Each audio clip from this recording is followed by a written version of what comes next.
সিংহবাহিনী সারলা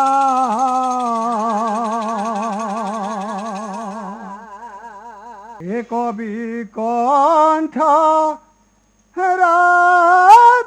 রত্নমালা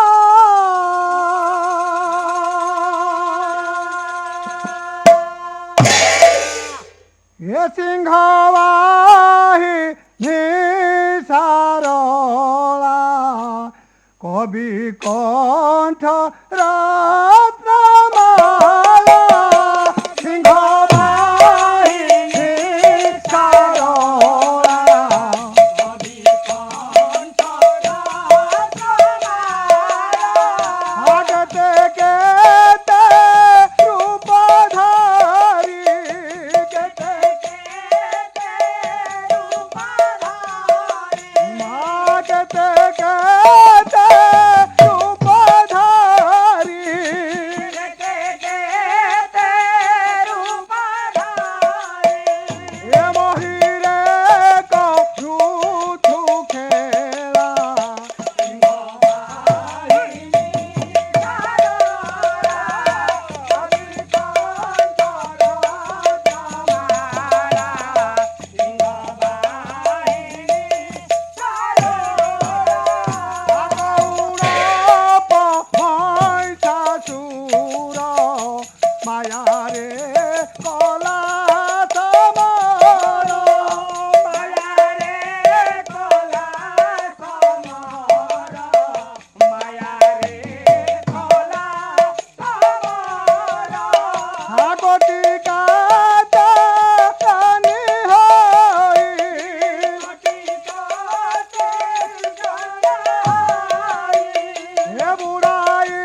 বংশীকে বাজাইলা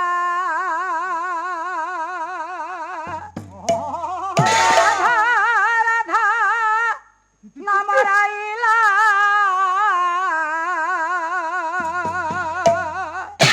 বৃন্দাবনে বংশীকে বাজাইলা বৃন্দাবনে বংশীকে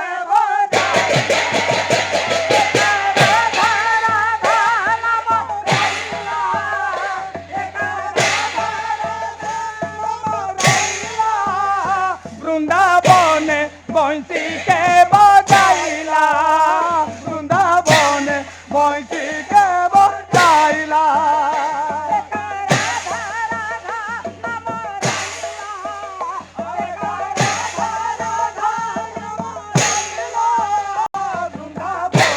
বংশীকে বাজাইলা বৃন্দাবনে বংশীকে বাজাইলা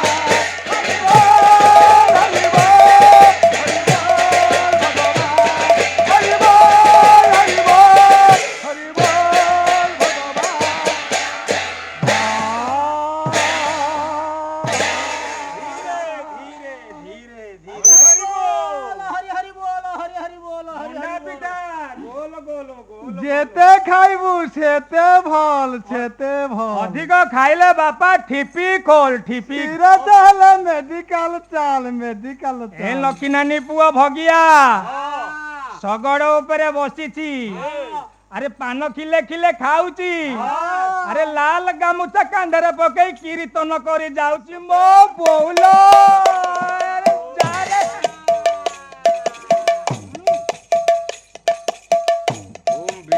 চিন্তামণি পরমেশ্বর ভগবান শ্রীমান সত্যনারায়ণ মহাপ্রভুঙ্ক প্রীতি অর্থে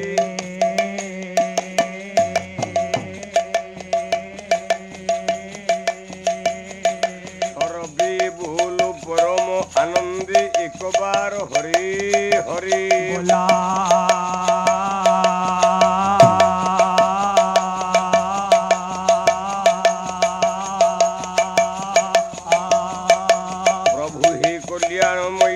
বন্দিয়া পরমেশ্বরী ভগবতী ঝঙ্কর বাসিনী মা সারলা দেবীঙ্ক প্রীতি অর্থে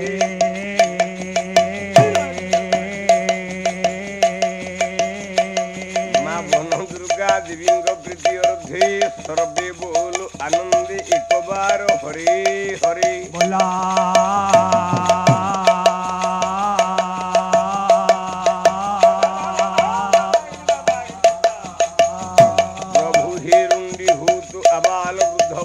ମାନଙ୍କର କରନ୍ତୁ କଲ୍ୟାଣ ଶ୍ରୀ ସତ୍ୟ ନାରାୟଣ ମହାପ୍ରଭୁ हे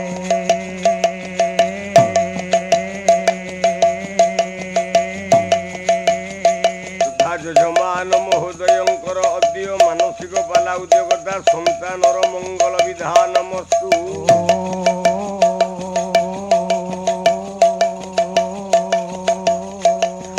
ରବି ବୋଲ ପରମ ଆନନ୍ଦେ একবার হরে হরে बोला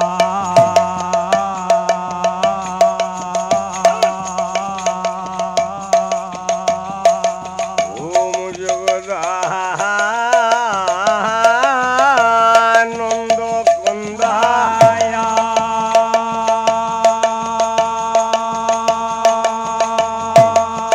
গণদারতি হরায়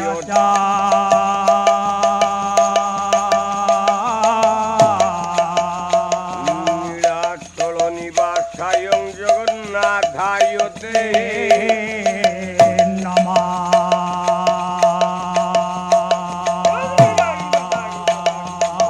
আশা সুরাশি ভবদঙ্গ বল্লী ভাসৈব দাসী কৃত দুগ্ধ সিন্ধু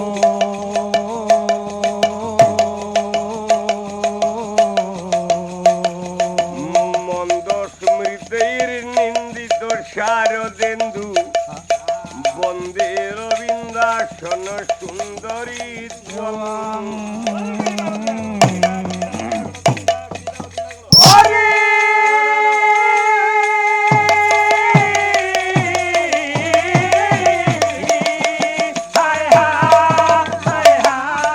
हाय हा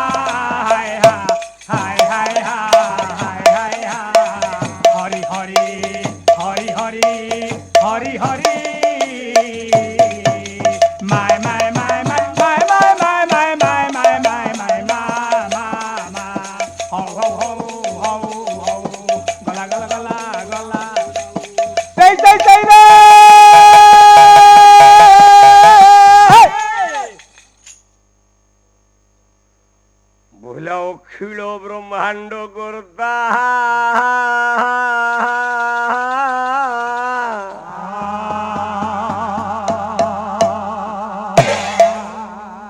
ইয়ে মোহ জীবন স্বামী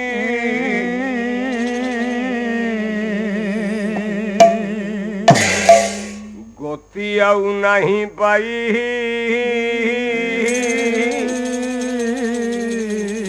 ମୁଁ ଅଛି ଭ୍ରମି ଭ୍ରମି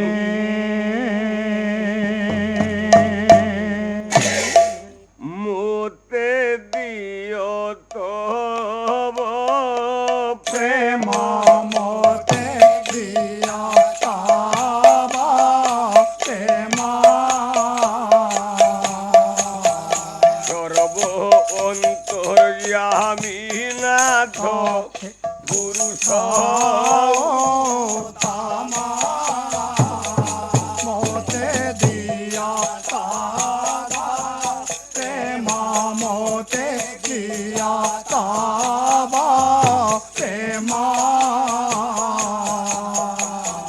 সর্ব অন্তর্যামী নাথ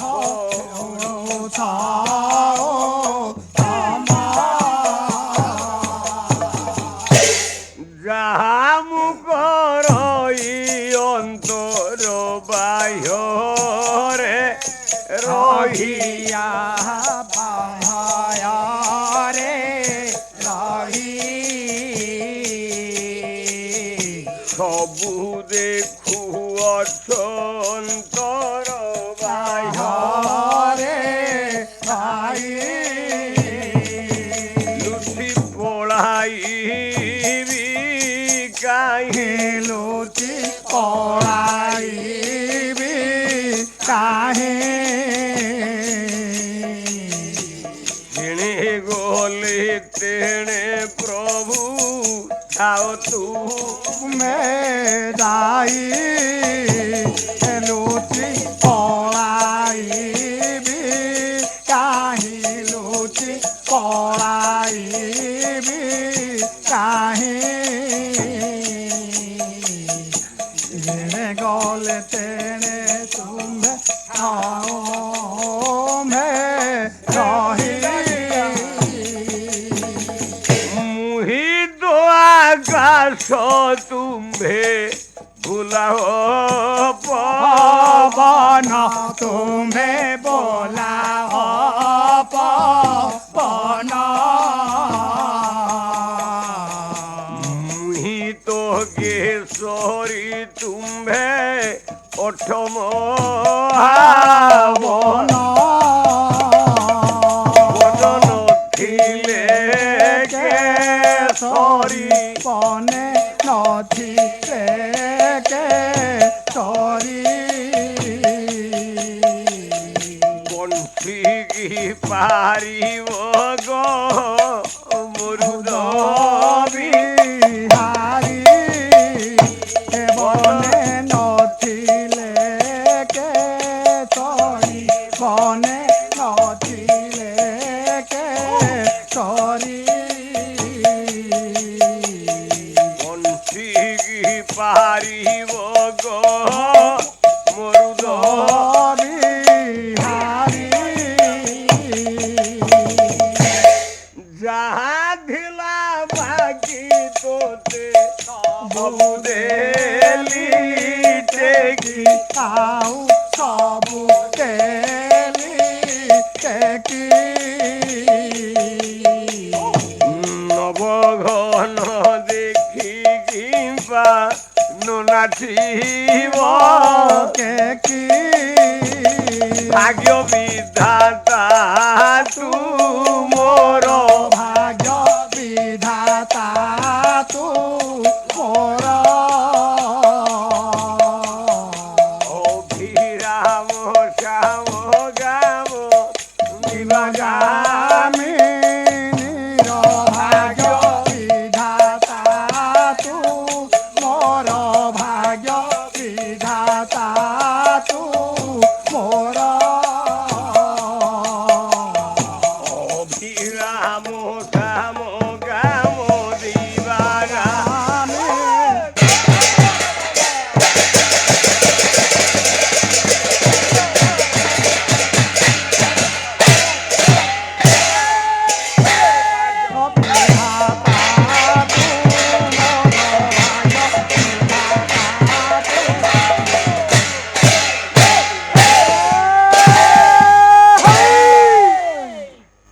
লিখিলে সানন্দং সদনং সুতস্য বুধয় কান্তা মৃদু ভাষণং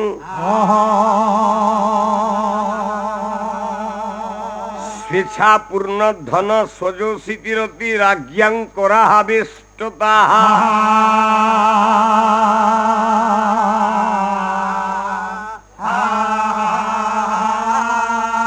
নিত্য অতিথি দেব পূজন প্রতিদিন বিষ্টার্ণ দান গৃহে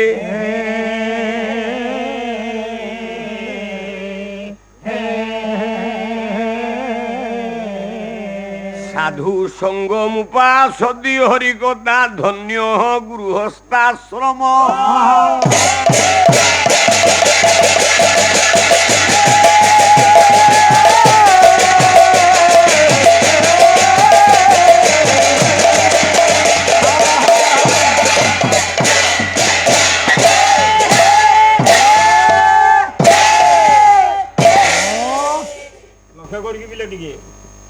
আনন্দ কন্দ পরমানন্দ জগদানন্দ পরমেশ্বর পরমর্চনীয় পরম বন্দনীয় শ্রী সত্যনারায়ণ মহাপ্রভু ଆଜ୍ଞା ଆଜ୍ଞା ଆଜ୍ଞା কল্যাণময়ী জগদেশ্বরী বিন্ধেশ্বরী ঝঙ্কড়বাসিনী মা শারদে বরদে ଆଚ୍ଛା তথা গণপতি আদি পঞ্চদেবতাঙ্কর ଆଜ୍ଞା অভয় পদকঞ্জরে চিত্তমনকু অর্পণ কলা পরে রমেশ ଆଜ୍ଞା ଆଜ୍ଞା ସାରେ পীর দরবার উপরে মঙ্গলাচরণ রূপক শ্লোকটি পাঠ করেছি ଲେଖିଲେ କିଏ ସେ ସାରେ কবি কইলে সানন্দম সদনম ହଁ ହଁ সদন বলে গৃহ ଆଚ୍ଛା ଗୃହ ଘର সেই ঘরটা সহ আনন্দম না কোউঠি କେଉଁଠି না কান্তা মৃদু ভাষণম বস ସାରେ কান্তা বলে স্ত্রী ହଁ এ সংসারে আমি যেতে মଣିষটি বসিছে পাল্লা শুনছে ହଁ ହଁ ତମକୁ ମୁକ୍ତି କିଏ ଦବ ସାରେ ନାରାୟଣ ଦେବେ ନା ଆଉ ନାରାୟଣ ଦେବେନି ମୁକ୍ତି ନାରାୟଣ ମୁକ୍ତି ଦେବେନି କି ଶିବ ମୁକ୍ତି ଦେବେନି କି ଦୁର୍ଗା ମୁକ୍ତି ଦେବେନି କି ଗଣେଶ ମୁକ୍ତି ଦେବେନି ଆଉ ସାରେ ମୁକ୍ତି ଦେବେ କିଏ ସେ ଆଉ ତତେ ତ ବାପା ବି ମୁକ୍ତି ଦେଇପାରିବନି ବାପା ମୁକ୍ତି ଦେବେନି ମା ତୋ ମା ବୋଲେ ତୋ ବୋଉ ମୁକ୍ତି ଦେଇପାରିବନି ମୁକ୍ତି ଦେବ ଜଣେ ସଂସାରରେ ସେ ଜଣକ ଆଜ୍ଞା ମୋ ଶାଳୀ ଶାଳୀ ମୁକ୍ତି ଦବ ଠିକ କହିଛି ମୁଁ କଣ ମନା କରୁଛି ସାର୍ ଆରେ ତୋ ସ୍ତ୍ରୀ କି ଛାଡିକି ତିନିଟା ଶାଳୀ କି ତୁ ସ୍ତ୍ରୀ କରିକି ଆଣିକି ରଖିଛୁ ସାର୍ ସାର୍ ସାର୍ ବୁଝିପାରିଲୁ ସାର୍ ତୋ ଜୀବନରେ ତୁ ହେଇନୁ କି ହବୁନି ସାର୍ ଜଗତକୁ ମୁକ୍ତି ଦବ ଜଣେ ନା ବାପା ନା ମା ନା ଶିବ ନା ଦୁର୍ଗା ନା ଗଣେଶ ନା କାର୍ତ୍ତିକ ନା ନାରାୟଣ ନା ବ୍ରହ୍ମା ନା ଶିବ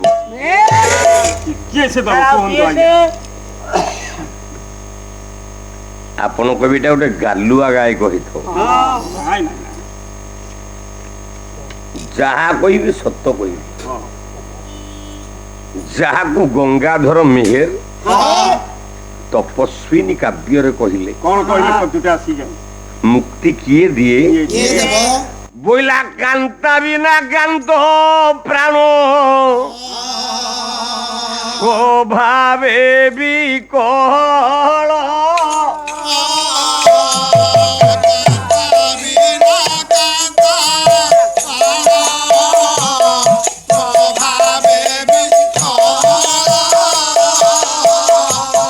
বিকল জীবন জগতে বিভল হে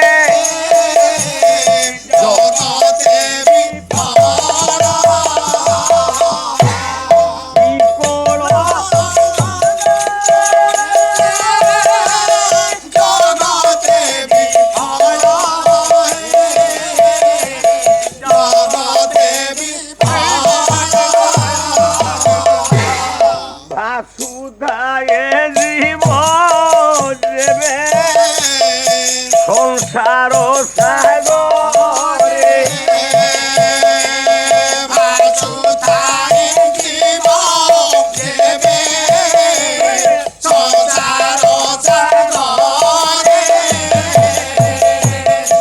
করিবা ভরসা বনিতা না বরে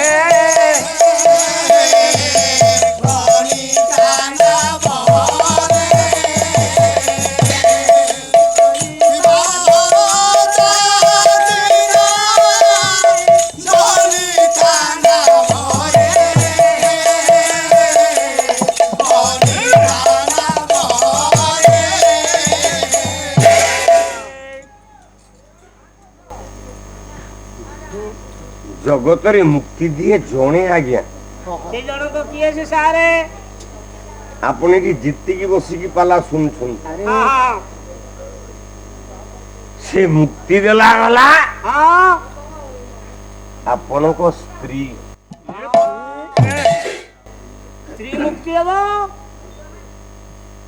जो परिवार रे स्त्रीटा सती नुह ହଁ से स्वामी की मुक्ति दे पारिबन ନା ନା ନା ନା ନା ନା কোন সবু স্ত্রী তাଙ୍କ স্বামী কি মুক্তি দেই পারিবে ଆଉ নাই যাকু ভীম ভই কহিলে କଣ କହିଲେ কইলে নারী মানে যেবে ହଁ ইয়ে মহিমা কু ভজি ইয়ে স্বামী কি কহিবে সত্য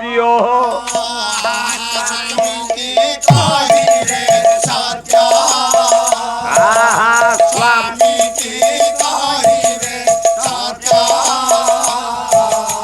সতী স্বাধিপতি ব্রতা বোলাইবে স্বামী প্রীতি অপ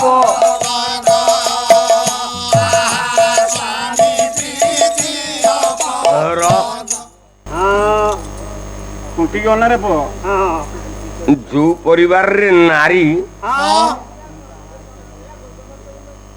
ତା ସ୍ୱାମୀ କି କେବଳ ସତ କହିଛି ହଁ ସେଇ ପରିବାରରେ ସ୍ତ୍ରୀ ହଁ ତା ସ୍ୱାମୀ କି କେବଳ ମୁକ୍ତି ଦେଇଛି ହଁ ଦେଇପାରିବ ମୁକ୍ତି ଯାହାକୁ ନେଇ ହଁ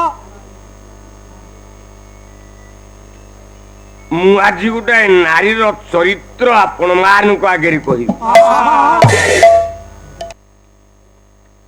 ପୁରାଣ ପୃଷ୍ଠାରେ ନାରୀର ଚରିତ୍ରକୁ ପର୍ଯ୍ୟବେକ୍ଷଣ କରିବାକୁ ମୁଁ ଯାଉଛି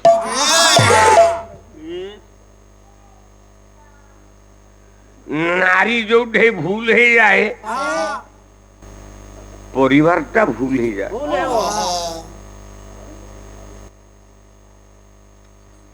ସେଇଦିନ ମର୍ଯ୍ୟାଦା ପୁରୁଷ ଭଗବାନ ରାମ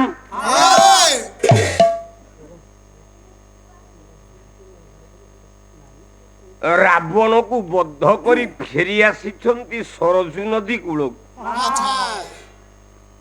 ପ୍ରଭୁ ମୋର ଠିଆ ହେଇଛି ସାଙ୍ଗରେ ଅଛନ୍ତି ହନୁମାନ ନଳନୀଳ ଜାମ୍ବବାନ ଅଙ୍ଗଦ ଦଧିମୁଖ ଇତ୍ୟାଦି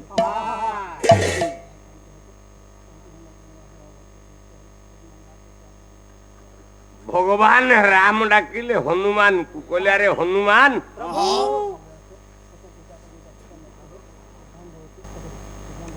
ନା ମୁଁ ଅଯୋଧ୍ୟା କଟକକୁ ଯିବି ଯଦି ଭରତ 14 ବର୍ଷ ହେଲାଣି ରାଜା ହେଲାଣି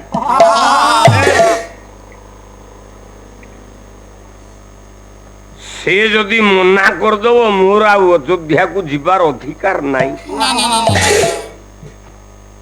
ହନୁମାନ ହଁ ପ୍ରଭୁ ତୁ ଯାଇ ଟିକେ ଭରତକୁ ପଚାର ମୁଁ ଅଯୋଧ୍ୟା ଯିବି ନା ନାହିଁ ତାହେଲେ ଠିକ ଅଛି ପ୍ରଭୁ ଯା ପଚାରିଆ ଯିବି ପଚାରି ଆସିବି ହନୁମାନ ଯାଇ ହଁ ପହଞ୍ଚିଛି ଭରତଙ୍କ ପାଦ ତଳେ ପ୍ରଣାମ କରିଛି ନା ଏ ହନୁମାନ କୁଆଡେ ଆଇଲ ନା ତମ ବଡ ଭାଇ ଆସିକି ସରଜୁ ନଦୀ କୂଳରେ ହଁ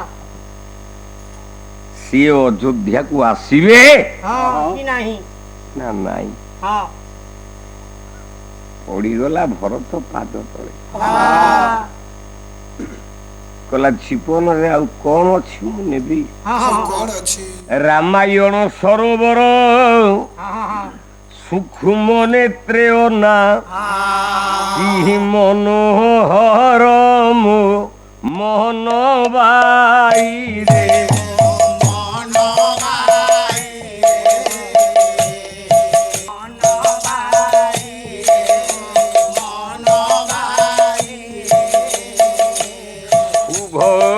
বেড়া দেখি স্নান কর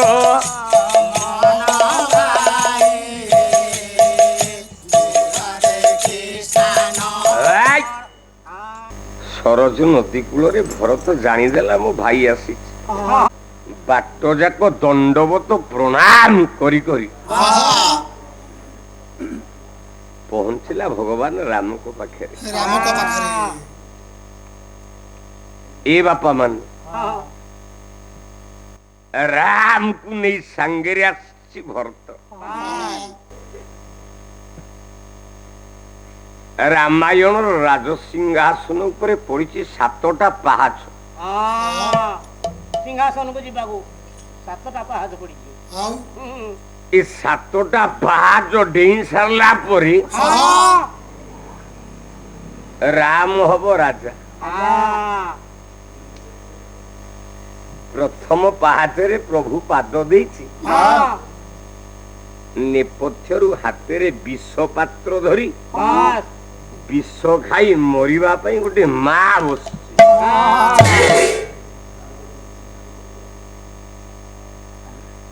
ଡାକିଦେଲା ରହିଯା ରାମ। କୁଆଡେ ଯାଉଛୁ? ନା ମା ରାଜା ହେବି। ନା ମୁଁ ପ୍ରଶ୍ନର ଉତ୍ତର ନଦେଲା ପର୍ଯ୍ୟନ୍ତ ସିଂହାସନ ଆରୋହଣ କରି ହବନି। ତୁ ରାଜ ସିଂହାସନକୁ ଯାଇପାରିବୁନି। ଆଉ ଯଦି ଯିବୁ ମୁଁ ବିଷ ଖାଇକି ମରିବି। ଭଗବାନ ରାମ ଠିଆ ହେଇ ପଡିଲେ।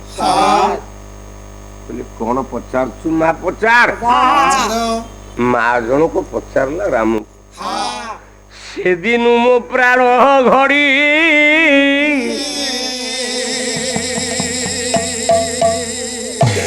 ଏ ଉଡ଼ିଗଲା ପିଣ୍ଡ ଯାହାଇଛି ଛାଡ଼ିରେ ଘଡ଼ିକି ଘଡ଼ି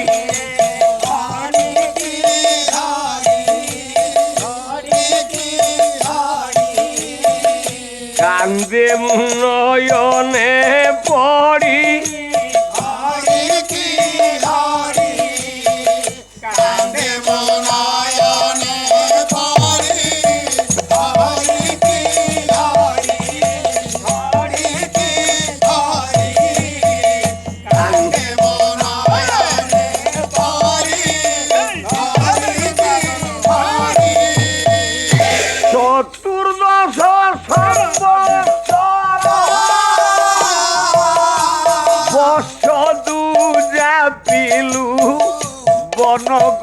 ବନକନ୍ଦରରେ ଭରତେ ମନ୍ତ୍ର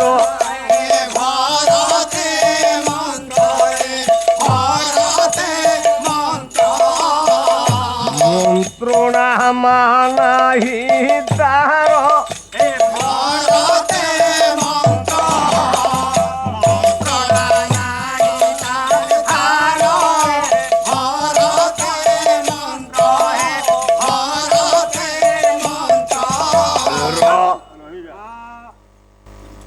ପ୍ରଥମ ପାହାଚରେ ପାଦ ଦେଇଛନ୍ତି ଭଗବାନ ରାମ। ମାଟିଏ ଡାକିଲା। ସେ ମାଟିଏ ନା ରାଜା ଦଶରଥଙ୍କର ସର୍ବକାର୍ଯ୍ୟ ସମ୍ପାଦନକାରିଣୀ ଭାର୍ଯ୍ୟା ମୋ ମା ହଉଛି କୈକେୟୀ।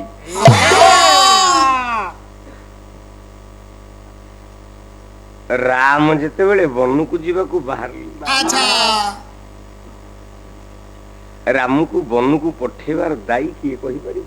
ସାରେ ଦାୟୀ ତ ମା ଅଛନ୍ତି କୈକେୟୀ। ଆଉ ଏ ଦଶରଥଙ୍କୁ ସତ୍ୟ କରେଇକି ବନବାସ ପଠେଇଛନ୍ତି ଆମେ ଶୁଣୁଛୁ ପୁରାଣ। ନାଇଁ ସାରେ ତା ଭିତରେ ଗଭୀର ପାଠ ଅଛି। ଆକୁ ସମସ୍ତେ ସବୁ ପାଲା ବାଲା କହନ୍ତି। ଅଯୋଧ୍ୟାରେ ପଡିଛି ଶନି ସପ୍ତାହ।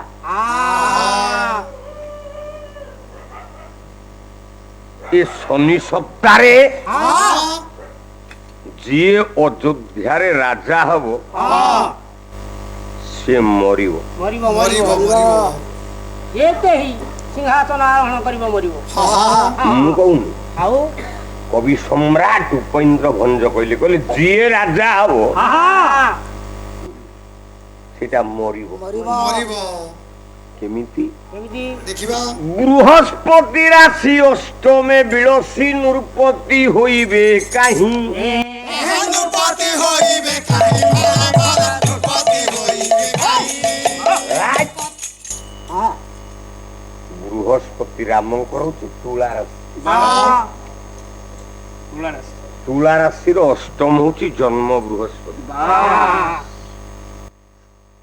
କଲା ବୁଝାଇ ଯାହାର ଯେ ଯାହାର ପ୍ରୀତି କେହି ପରା ହେବେ ନାହିଁ ଯେ ବୋଧ କରି ନୃପତି। ବୁଦ୍ଧି ଦିଲେ ବୋଧ ବୁଦ୍ଧିମତି ଗো।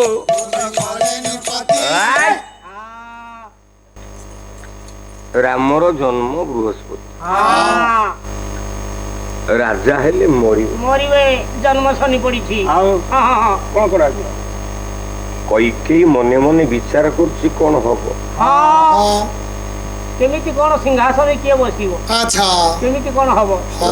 ସାରେ ଏପଟେ ରାଜା ଦଶରଥ ଘୋଷଣା କରିଦେଇଛନ୍ତି ରାତି ପାଇଲେ ରାମ ହବ ରାଜା। ରାଜ୍ୟ ସାରା ଡିଣ୍ଡିମ ଦେଇ ଦେଇଛନ୍ତି।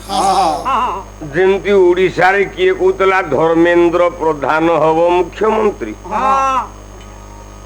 କିଏ କହୁଥିଲା ଅପରାଜିତା ଷଡଙ୍ଗୀ ହବ ମୁଖ୍ୟମନ୍ତ୍ରୀ, କିନ୍ତୁ ଉପରୁ ଅର୍ଡର ଆସିଲା ମୋଦି କହିଲା ମୋହନ ମାଝୀ ହବ ମୁଖ୍ୟମନ୍ତ୍ରୀ। ଏ ସବୁ ଚୁପ ଆଉ କଣ? ଚୁପ ଚୁପ। ଆଉ କଣ କରିପାରିବେ? କଥା ସରିଗଲା। ବିରୋଧୀ ଦଳ ନେତା ଭାବରେ ନବୀନା ବସିଛି। ଆଚ୍ଛା, ଗୋଟିଏ ନିର୍ବାଚନ ମଣ୍ଡଳୀରୁ ତା ନାଁ କଣ ଥିଲା? ମଙ୍ଗଳ ବାଗ ନା କଣ? ମୋର ମନେ ପଡୁନି। ତା ପାଖରୁ ନବୀନା ହାରିଲା। ତା ଭାଗ୍ୟ ଭଲ ହିଞ୍ଜିଳି କାଟୁରୁ ଠିଆ ହେଇକି ଜିତିଲା ବୋଲି ବିରୋଧୀ ଦଳ ନେତା ଭାବରେ ଠିଆ ହେଇଛି। ଆଉ ଆମେ ସବୁ ବିଜେଡି ଦଳ ବାଲା କହୁଛେ ନବୀନା ମୁଖ୍ୟମନ୍ତ୍ରୀ। ତା ବୋପା ମୁଖ୍ୟମନ୍ତ୍ରୀ ହବ? ସେ ତ ହାରିକି ଅଛି, ସେ କଣ ମୁଖ୍ୟମନ୍ତ୍ରୀ ହବ? ଥରକେ ଚେର ଉପୁଡିଗଲା। ମୋହନ ମାଝୀ ବର୍ତ୍ତମାନ ମୁଖ୍ୟମନ୍ତ୍ରୀ।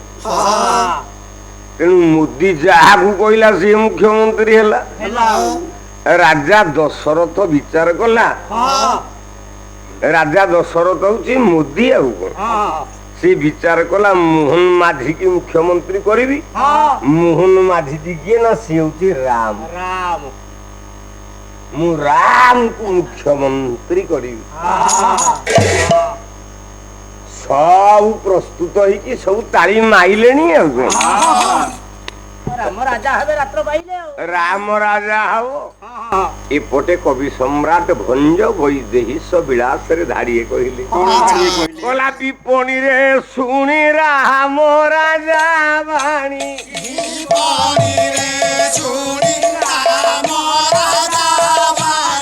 ବାହୁଡେ ମନ୍ଥରା ତ୍ୱରା ଯେ ବାହୁଡେ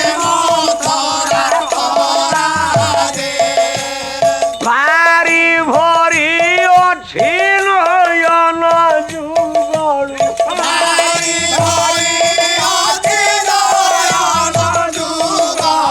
ବାଷ୍ପ କଣ୍ଠ ରୁଧ ପରାଜେ ବୃକ୍ଷ କାଟିଲା ପ୍ରାୟ।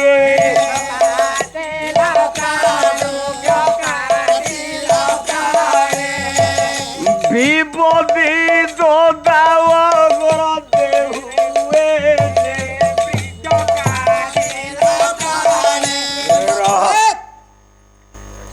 রাম রাজা হওয়া ପାଇଁ ସବୁ ରେଡି ଆଇଲା ବହିର ଭିଲିଆନ ଆଜିକାଲି ତମେ ସବୁ ଯଦି ଟିଭି ଦେଖୁଥବ ଆଉ ତମେ ଟିଭିରେ ପୁଅ ପିଲା ଭିଲିଆନ ଦେଖୁଛ ନାଇଁ ଲେଡିଜ ବାହାରି ପଡ଼ିଲେଣି ସବୁ ଝିଅ ପିଲା ଭିଲିଆନ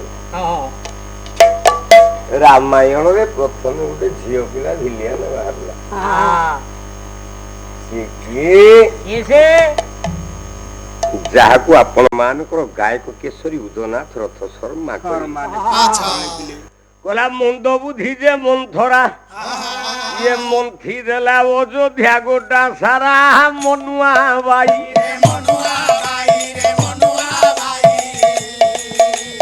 ପ୍ରଭୁଙ୍କୁ ଦେଲା ସେ କାରା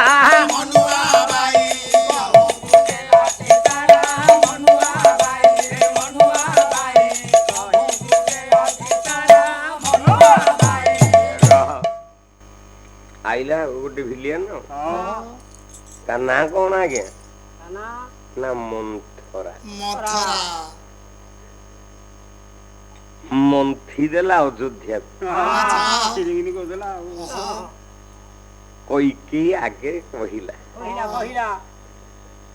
କହିଲା ଆଲୁ ମା ତୁ ତ ଭାରି ଛନ ଛନ ହଉଛୁ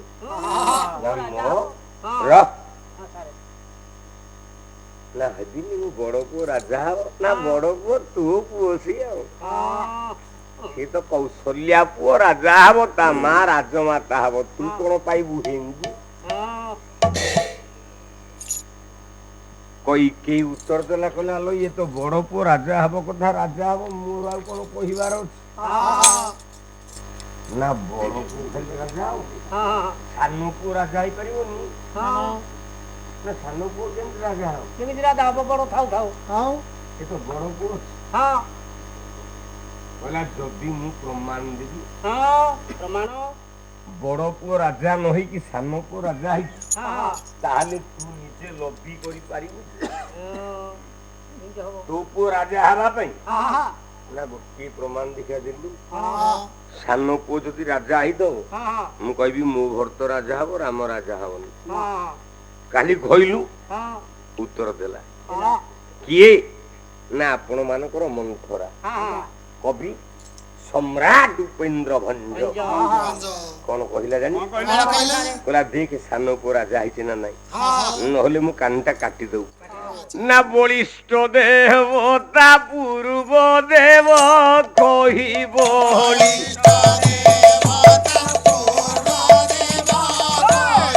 ସାନୁଜ ଦେବତା ଇନ୍ଦ୍ର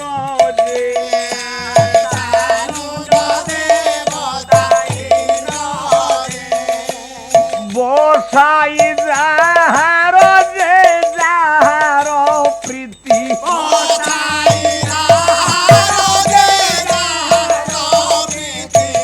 এই হই নাহি চন্দ্র যে বোধ করি নৃপতি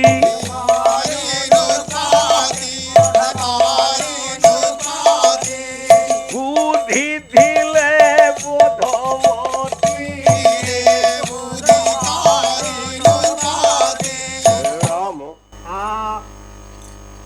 কলা বলিষ্ঠ দেবতা পূর্বদেব পূর্বদেব আগে না যে দেবতাঙ্ক পূর্বରୁ জন্ম হয়েছে সে কি এই অঞ্চলের জনে কবিঙ্গি ডাকি ভারিডিয়া কবি ভ্রমরব রায়বাদ ধারিয়ে উত্তর দেব বলা পূর্বে পূর্বদেব সমরে সর্ব অমর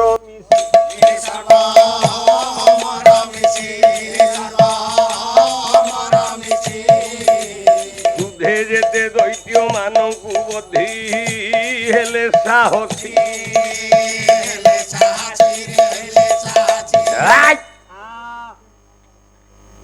ପୂର୍ବଦେବର ଅନ୍ୟ ନାମ ହେଲା ଆଜ୍ଞା ଅସୁର ଦେବର ଅର୍ଥ ହେଲେ ଦେବତା, ଦେବତା ଦେବତା ଅସୁର ଗୁଡାକ ହେଲେ ବଡ ଭାଇ, ହଁ ଦେବତା ମାନେ ହେଲେ ଆଜ୍ଞା ସାନ ଭାଇ। ସାନ ଭାଇ ରାଜା କିଏ? ରାଜା ଦେବରାଜ ଇନ୍ଦ୍ର ହେଲା ନା ଅସୁର ମାନେ? ଆଜ୍ଞା। ତାହେଲେ ସାନ ଭାଇ ରାଜା ହେଲା ହଁ ନା ବଡ ଭାଇ ରାଜା ହେଲା? ସାନ ଭାଇ ରାଜା ହେଲା। ରାମାୟଣରେ ସବୁ ବଡ ଭାଇ ହଁ ରାଜା, ହଁ ମହାଭାରତରେ ସବୁ ଯାକ ସାନ ଭାଇ ରାଜା। ସାନ ଭାଇ ରାଜା ମୁଁ ପ୍ରମାଣ ଦେବି ନା ଆଉ ଆଜ୍ଞା ହଁ ଦେଖୁନାହାନ୍ତି। ହଁ ଆଚ୍ଛା, ମହାଭାରତରେ ଧୃତରାଷ୍ଟ୍ର ଆଉ ପାଣ୍ଡୁ ହଁ ହଁ ଦି ଭାଇ ଦି ଭାଇ। ଆଜ୍ଞା ହଁ ଧୃତରାଷ୍ଟ୍ର ବଡ ନା ପାଣ୍ଡୁ ବଡ? ଆଜ୍ଞା ଧୃତରାଷ୍ଟ୍ର ବଡ ଧୃତରାଷ୍ଟ୍ର ବଡ। ସାରେ ରାଜା କିଏ ହେଲା? ପଣ୍ଡୁ ପଣ୍ଡୁ ରାଜା ହେଇଛନ୍ତି। ପଣ୍ଡୁ ନା ପେଣ୍ଡୁ? ପାଣ୍ଡୁ ଏଇଥିପାଇଁ ତମ ପାଲାବାଲା ମାନଙ୍କୁ ଭାରି ରାଗେ। ସାରେ ଯେତିକି କହିବ ହଁ ଠିକ କହିବ। ତା ନା ପଣ୍ଡୁ ନୁହଁ, ତା ନାଁ ହଉଛି ପାଣ୍ଡୁ। ହଁ ସମସ୍ତେ କହନ୍ତି ପାଣ୍ଡୁଙ୍କର ପୁଅ ବୋଲିକି, 5ଟା ଯାକ ପୁଅ ପାଣ୍ଡବ। ହଁ ମିଛ ମିଛ ମିଛ ହଁ ନା, ହଁ ପାଣ୍ଡୁଙ୍କ ପୁଅ ବୋଲି ସେ ପାଣ୍ଡବ ନୁହଁ। ଆଉ ନାଇଁ, ଏଇ 5ଟା ଯାକ ଭାଇ ଯୁଧିଷ୍ଠିର, ଭୀମ, ଅର୍ଜୁନ, ନକୁଳ, ସହଦେବ ହଁ ପିଲାବେଳେ ହଁ ଗୋଟେ ଅସୁର ଥିଲା ପାଣ୍ଡବାସୁର। ସାରେ ତାକୁ ବାଡେଇ ଖାଲି ବିଧା ବାଡେଇ ବାଡେଇ ମାରିଦେଲେ, ତାକୁ ମାରିବାରୁ ଆଙ୍କ ନାଁ ହେଲା ପାଣ୍ଡବ। ଆଚ୍ଛା, ଧୃତରାଷ୍ଟ୍ର ପାଣ୍ଡୁଙ୍କ ବାପା କିଏ? ନା ଚିତ୍ରାଙ୍ଗଦ ଆଉ ବିଚିତ୍ର ବୀର୍ଯ୍ୟ। କଲା ବିଚିତ୍ର ବୀର୍ଯ୍ୟସ୍ୟ ଦିବ୍ୟଙ୍ଗତଂସ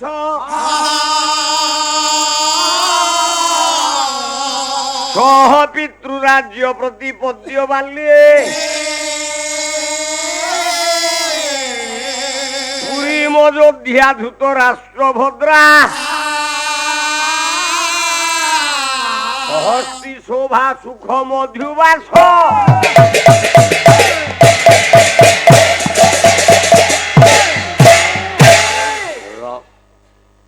ବିଚିତ୍ର ବୀର୍ଯ୍ୟ ସାନ, ଚିତ୍ରାଙ୍ଗଦ ହଉଛି ବଡ। ବଡ ରାଜା କିଏ ହେଲା? ବିଚିତ୍ର ବୀର୍ଯ୍ୟ। ସାନ ଭାଇ ହେଲା ନା ବଡ ଭାଇ? ସାନ ଭାଇ ରାଜା ହେଲା। ଯୁଗେ ଯୁଗେ ଯେତେ ଦେଖିବ, ଦ୍ୱାପର ଯୁଗରେ ସବୁ ସାନ ଭାଇ ହଉଛନ୍ତି ରାଜା। ରାଜା ମା କଇକେଇ ଠିଆ ହେଇଛି, ହଁ କହିଲା ଉତ୍ତର ଦେ ରାମ, ହଁ ତୁ ରାଜା ତ ହବୁ, ହଁ ମୋର କିଛି କହିବାର ନାହିଁ, ନାହିଁ କିନ୍ତୁ ହଁ 14 ବର୍ଷ ହେଲା ସରଜୁ ନଦୀ କୂଳରୁ ଆସିଲା ପରେ ମୋ ପୁଅ ଭରତଟା ମତେ ମା ବୋଲି ଡାକୁନି। କଣ ତା ମନରେ ଅଛି କେ ଜାଣି? ମୋ ପୁଅ ମତେ କାହିଁକି ମା ଡାକୁନି? ମତେ ଉତ୍ତର ଦେଲେ ତୁ ରାଜା ହବୁ, ନହେଲେ ରାଜା ହବୁନି। ଭଗବାନ ରାମ ହାତ ଯୋଡି ଦେଲେ, କହିଲେ ମାଲୁ, ମୁଁ ତ ସିଂହାସନ ଉପରକୁ ଯାଉଛି, ରାଜା ନହେଲା ପର୍ଯ୍ୟନ୍ତ ନିଷ୍ପତ୍ତି କେମିତି ନେବି? ଆରେ ମୋହନ ମାଝୀ ମୁଖ୍ୟମନ୍ତ୍ରୀ ନହେଲା ପର୍ଯ୍ୟନ୍ତ ସେ ସୁଭଦ୍ରା ଯୋଜନା କେମିତି କରିବ? ତେଣୁ ମା ଅପେକ୍ଷା କର, ମୁଁ ଯାଉଛି। ମଞ୍ଚ ଉପରେ ବସିଲା ବେଳେ ମୁଁ ଉତ୍ତର ଦେବି, ମୋ ଭାଇ ଭରତ କାହିଁକି ତୋତେ ମା ଡାକୁନି? ଏତିକି କହିକି ଭଗବାନ ରାମ ଯେତେବେଳେ 2 ନମ୍ବର ପାହାଚରେ ପାଦ ପକାନ୍ତି, ଆଉ ଗୋଟେ ମା ଡାକିଲା, କହିଲା ରହିଯା ରାମ, ମୁଁ ପ୍ରଶ୍ନର ଉତ୍ତର ନଦେଲା ପର୍ଯ୍ୟନ୍ତ ତୁ ରାଜା ହେଇପାରିବୁନି। ଅନେଇ ଦେଲେ ରାମ, କହିଲେ ତୁ କିଏ ମା? ନା ଚିହ୍ନି ପାରୁନୁ? ମୁଁ ତ ଗର୍ଭଧାରିଣୀ ଜନ୍ମଦାତ୍ରୀ ମା କୌଶଲ୍ୟା। ମୋ ପ୍ରଶ୍ନର ଉତ୍ତର ଦେ। ନା କଣ ମା ପଚାରୁଛୁ?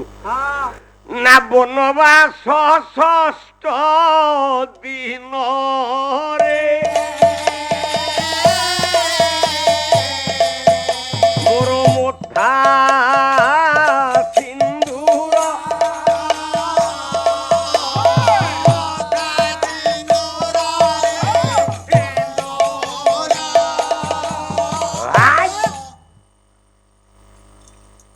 ବୋଲା ଲିଭିଗଲା ଶଙ୍ଖା ହରିଲା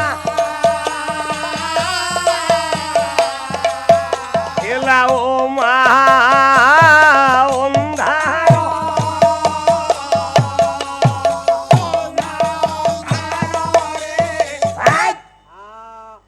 ବୋଲା ତୁ ତ ମୋ ପୁଅ ଯୋଉ ଲୋକର ପୁଅଟା ଡାକ୍ତର ହେଇଥିବ ସେ ଲୋକର ମା ଯାଇକି ମେଡିକାଲରେ ଠିଆ ହେଇକି ପାରାସିଟାମଲ ବଟିକା ମାଗିବ ଯୋଉ ଲୋକର ପୁଅ ସରପଞ୍ଚ ହେଇଥିବ ତା ମା ଯାଇକି ପଞ୍ଚାୟତ ଅଫିସରେ ଲାଇନରେ ଠିଆ ହେଇକି ଭତ୍ତା ମାଗିବ ଆଉ ସିଏ ତ ଆଣିକି ଆଇଥିବ ମା ତୁ ତ ଭତ୍ତା ପଇସା ନେଇ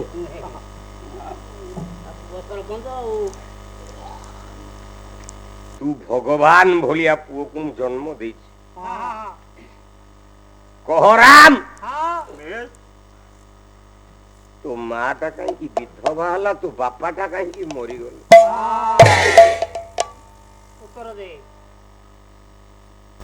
ଉତ୍ତର ନଦେଲେ ରାଜା ହେଇପାରିବ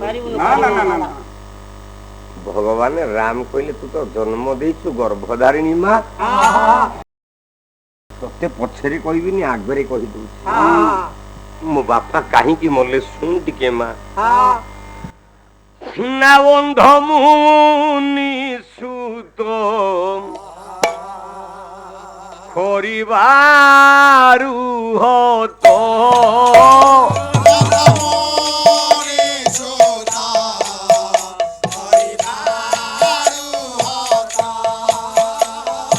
অভিশাপ সে লভিলে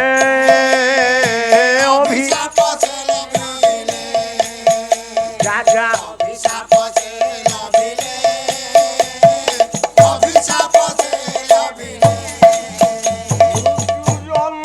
যন্ত্রণারে ছটপট হই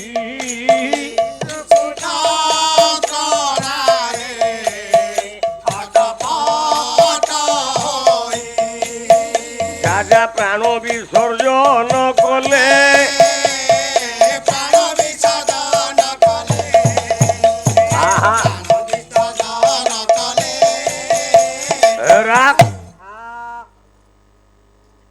উত্তর দিলে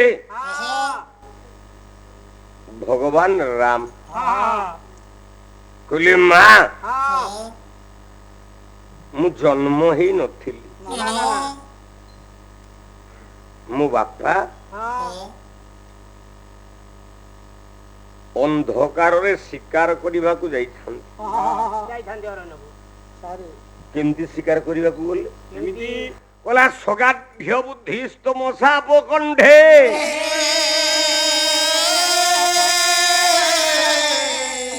ରାଘବ ପାଣ୍ଡବ୍ୟ ସଗାଢ ବୁଦ୍ଧି ସ୍ତମ ସାପ କଣ୍ଢେ বিবর্তমানঙ্গত ভীরভিকং মতুয়া মূর্গ মার্গণ লক্ষ্যভূত মানগ্রজন মানমুখী চকার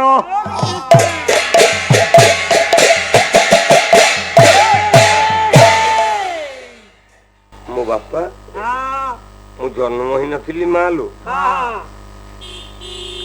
ଶିକାର କରିବାକୁ ଯାଇଛନ୍ତି ସରଜୁ ନଦୀ କୂଳରେ ଗୋଟେ ଓସ୍ତ ଗଛ ମୂଳରେ ବସିଥାନ୍ତି ଖାଲି ବସି ନଥାନ୍ତି ବାପା ମୋର ବସିଛି ହସ୍ତରେ ଧନୁତୀର ଲଗେଇକି ଅପେକ୍ଷା କରିଛି ମୁଁ ରାତି ଭିତରେ ସର ସନ୍ଧାନ ସର ମାରି ଯାହାକୁ ଗୋଟେ ହେଲେ ମାରିବି ଶିକାର କରିବି ଠିକ ଏତିକି ବେଳେ ସେଇ ସରଜୁ ନଦୀ କୂଳରେ ଗୋଟାଏ ଆଶ୍ରମ ଅନ୍ଧ ବାବାଜୀ ଅନ୍ଧ ପତ୍ନୀ ମନେ ରଖିତା ନାଟା ସମସ୍ତେ କହନ୍ତି ଅନ୍ଧ ବାବାଜୀ ଅନ୍ଧ ସ୍ତ୍ରୀ ତାଙ୍କ ନାଁ କଣ ନାହିଁ ପୁରାଣରେ ମନେ ରଖିଥାନ୍ତି। ହଁ ଅନ୍ଧ ବାବାଜୀର ନାଁ ହେଲା ସୁଦ୍ରକ, ହଁ ତା ସ୍ତ୍ରୀ ନାଁ ହେଲା କଲ୍ୟାଣୀ।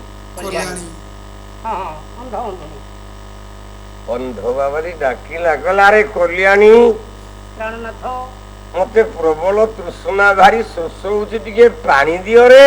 ସତେ ଠିକ ଅଛି ସ୍ୱାମୀ। କଲ୍ୟାଣୀ ବାହାରିଲା, ହଁ ଅଣ୍ଡାଳି ଅଣ୍ଡାଳି ଚହଳିଲା ଜଳ ଘଟର ପାତ୍ର, ଖୋଜି ଖୋଜି ହେଲା ବିତୃଷ୍ଣା, ନାହିଁ ଜଳର ଆଶା।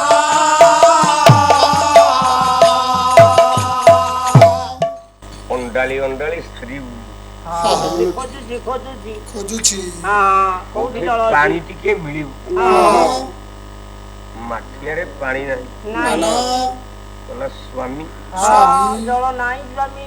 ମାଠିଆରେ ପାଣି ନାହିଁ। ନା ନା ନା ନା ବରଣ୍ଡାରେ ଶୋଇଥିଲା ଦାଣ୍ଡ ପଟେ ଏକମାତ୍ର ପୁଅ, ହଁ ନାଁ ହଉଛି ସିନ୍ଧୁ, ହଁ ଯାହାକୁ ଅନ୍ୟ ନାମ କୁହନ୍ତି ଶ୍ରବଣ କୁମାର। ସାର ଆଉ ସହି ପାରିଲା, ନା ନା ନା ନା ନା କହିଲା ମୋ ବାପାକୁ ଏତେ ଜୋରେ ଶୋଷ ଲାଗୁଛି, ମୋ ବାପା ତୃଷ୍ଣାରେ ରହିଲେ, ହଁ ପାଣି ମାଠିଆଟା ଧରିଛି, ଏ ସଙ୍ଗତରେ ହଁ ସରଜୁ ନଦୀ ଜଳକୁ ଯାଉଛି, ପାଣି ଟିକେ ଆଣିବ, ତା ବାପା ପାଣି ପିଇବ। ପିରେ ହଁ ନିବାରଣ କରିବେ।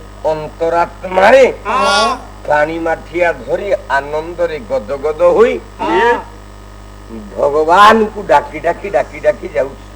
ଆଶା ରାମଚରିତ ମାନସ ଶୁଣିବା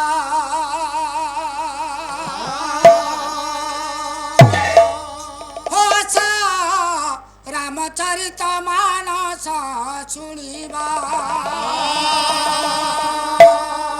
ଶ୍ରୀରାମ ଜୟ ରାମ ସୀତାରାମ ରାଜା ରାମ ଶୁଣିଏ କାଳି ସମାଜିଣିବା ଆଶା ରାମଚରିତ ମାନସ ଶୁଣିବା ରାମଚରିତ ମାନସ ଶୁଣିବା ଶ୍ରୀରାମ ଜୟ ରାମ ସୀତାରାମ ରାଜା ରାମ ଶ୍ରୀରାମ ଜୟ ରାମ ସୀତାରାମ ରାଜା ରାମ ଶୁଣିଏ କାଳି ସମାଜିଣିବା ଆଶା ରାମଚରିତ ମାନସ ଶୁଣିବା ରାମଚରିତ ମାନସ ଶୁଣିବା ରାମଚରିତ ମାନସ ଶୁଣିବା ରାମ ନାମ ଗଙ୍ଗା ଜଳ ପବିତ୍ର ଶୁଣିଏ ଭାବୁ ହୋଇବା ମୁକ୍ତ ଶୁଣିଏ ଭାବୁ ହୋଇବା ମୁକ୍ତ ଶୁଣିଏ ଭାବୁ ହୋଇବା ମୁକ୍ତ ହେ ଭଜି ସବୁ ଛୋଟ କାକ ଅମର ହୋଇଛି ଦେଖ ଭଜି ସବୁ ଛୋଟ କାକ ଅମର ହୋଇଛି ଦେଖ ଭଜିର ବଡ଼ ଦୁଃଖ ଭଜି ବିଭୀଷଣ ସୁଖ ଭଜିର ବଡ଼ ଦୁଃଖ ଭଜି ବିଭୀଷଣ ସୁଖ ତାଙ୍କ ମହିମାକୁ ଜନ ମଣିବା ରାମଚରିତ ମାନସ ଶୁଣିବା ରାମଚରିତ ମାନସ ଶୁଣିବା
জয় জগন্নাথ ব্রহ্মাণ্ড নায়ক রামচরিত মানস শুনিবা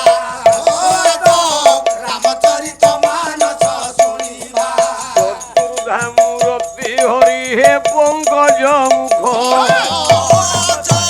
রামচরিত মানস শুনিবা কাহিকি আসিছু মন কিশোর নেবা পাই রামচরিত মানস শুনিবা আসিছু লঙ্গলা তুহি জীবু শূন্য হই রামচরিত মানস শুনিবা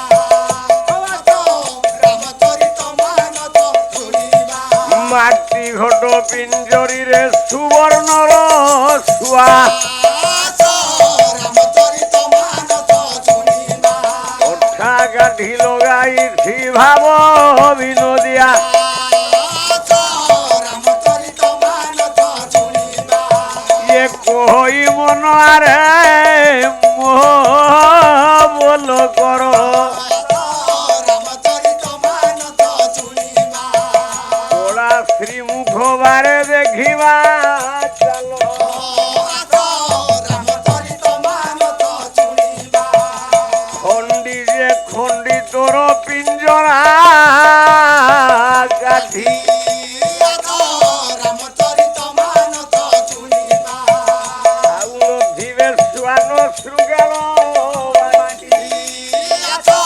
রামচরিত মানস শুনিবা বললেনি তো সঙ্গরু যেতে গজন রামচরিত মানস শুনিবা কোন ঘিরে বান্ধি নেলে গিয়ে ধন রামচরিত মানস শুনিবা রামচরিত মানস শুনিবা ঘর ঘরনি ঘর ওড়াউ থিব রামচরিত মানস শুনিবা ঘট ঝুটিলে রে বাবু রামচরিত মানস শুনিবা চিত্র প্রতিমা প্রায় দিশু সুন্দর রামচরিত মানস শুনিবা ভিতর দেখে কিনার ছাড় রামচরিত মানস শুনিবা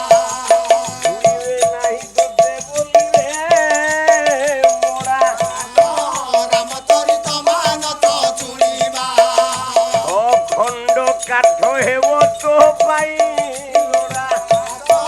রামচরিত মানস শুনিবা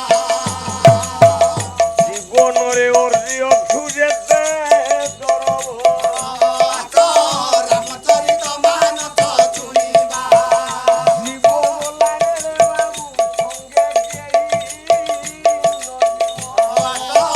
রামচরিত মানস শুনিবা রামচরিত মানস শুনিবা ছুটি পড়িলে উঠি পারিবু নাহি রামচরিত মানস শুনিবা অরুণা পত্র বৃক্ষে লাগিছি গাহি রামচরিত মানস শুনিবা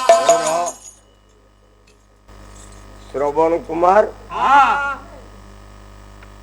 ବାପା ପାଇଁ ପାଣି ଟିକେ ଆଣିବାକୁ ଯାଇ ଯାଉଛି ଜଳ ପାଇଁ ମାଠିଆ ଟା ବୁଡେଇ ଦେଇଛି ମାନସ କହିଥିଲା ରାମାୟଣ ସମୀକ୍ଷା ଏଇ ଜିନିଷ ସବୁ ଗାୟକ ଗାଇପାରିବେନି ମୁଁ ନାଇଁ ପାଠ ନହେଲେ ପାଲା ନାଇଁ ବୁଡେଇଛି ଡାବୁ ଡାବୁ ଡାବୁ ଡାବୁ ଡାବୁ ଡାବୁ ଶବ୍ଦ ଶୁଭିଲା ରାଜା ଦଶରଥ ବିଚାର କଲା କହିଲା ଗୋଟେ ପାଗେଳା ହାତୀ ବୋଧେ ଅଧା ରାତିରେ ଆସିଛି ପାଣି ପିଇବାକୁ ଧରିଛି ଶବ୍ଦ ଭେଦି ବାଣ ବିନ୍ଧି ଦେଇଛି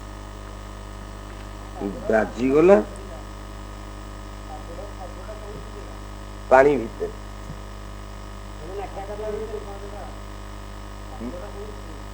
ଆରେ ମାଠିଆ ଟା ଆମେ ଯେତେବେଳେ ବୁଡେଇବା ସେଟା ଡାବୁ ଡାବୁ ବଡ ବଡ ବଡ ବଡ ଶବ୍ଦ ହବନି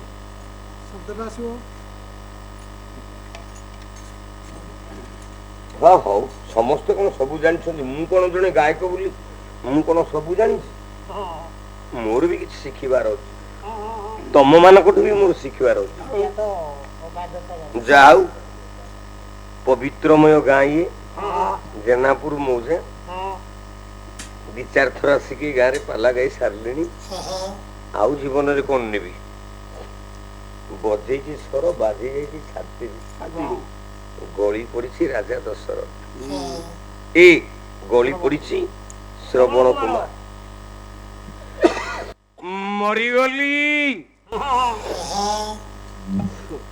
ମରିଗଲିର ଚିତ୍କାର ଦୌଡ଼ିଗଲା ଦଶରଥ ଦେଖିଲା ଯାହାକୁ ମାରିଛି ସେ ଜଙ୍ଗଲି ହାତୀ କି ପଶୁ ନୁହଁ ଆର୍ଯ୍ୟ କୁମାର ଗୋଟେ ବାବାଜୀ ପୁଅଟେ ମରି ପଡୁଛି ଚିତ୍କାର କରୁଛି ଦଶରଥ ହାତ ଯୋଡ଼ିଦେଲେ କହିଲା କ୍ଷମା ଗୁଣେ କ୍ଷମା ଦିଅ ହେ ক্ষমাশীল অন্তর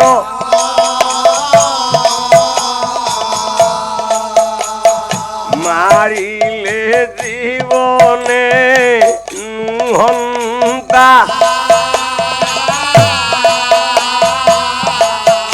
এড়ে ব্যথা কাতর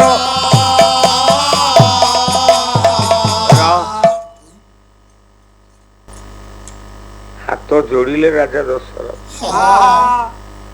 କହିଲେ ବାବାଜୀ ତମେ କିଏ ବାବା ତମେ ନା ମୁଁ ଅନ୍ଧ ବାବାଜୀ ଶୂଦ୍ରଙ୍କର ପୁଅ ମୋ ନାଁ ହଉଛି ସିନ୍ଧୁ ବାପାକୁ ଶୋଷ ହଉଥିଲା ପାଣି ଟିକେ ନବାକୁ ଆସିଥିଲି ହେ ରାଜା ମୁଁ ତ ମରିଯିବି ମୋ ଦେହରେ ତ ଆଉ ପ୍ରାଣ ନାହିଁ ଏ ପାଣି ମାଠିଆ ଟା ନେଇକି ମୋ ବାପା ପାଖକୁ ଯିବି ମୋ ବାପାକୁ ବହୁତ ଶୋଷ ହଉଛି ମୋ ବାପା ପାଣି ନ ପିଇ ସାରିଲା ପର୍ଯ୍ୟନ୍ତ ମୁଁ ମରି ଯାଇଛି ବୋଲି ମୋ ବାପାକୁ କହିବି ଯଦି କହିବୁ ମୋ ବାପାଟା ମରିଯିବ ଆଗ ପାଣି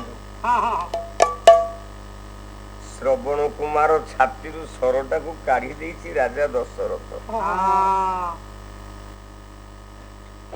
ମରିକି ପଡିଛି ଶ୍ରବଣ କୁମାର କାନ୍ଧରେ ପକେଇଲା ଶ୍ରବଣର ଶବଟାକୁ ପାଣି ମାଠିଆଟିଏ ନେଇକି ଯାଉଛି ଅନ୍ଧ ବାବାଜୀ ଶୂଦ୍ରକଙ୍କର ଆଶ୍ରମ ପାହାନ୍ତା ପ୍ରହର କେହି ଓଳେଇ ନାହାନ୍ତି ଘର ଶୁଖିଲା ପତ୍ର ଗୁଡାକ ପଡିଛି ଦେଖନ୍ତୁ ଆଜ୍ଞା ଭାବଟା କୋଉଠି ଅଛି ଶୁଖିଲା ପତ୍ର ଗୁଡାକ ପଡିଛି ରାଜା ଦଶରଥ ଠିଆ ହେଇ ଗଲା ବେଳେ ଏ ଶୁଖିଲା ପତ୍ର ଗୁଡାକ ଉପରେ ପାଦ ଗୁଡାକ ପଡିକି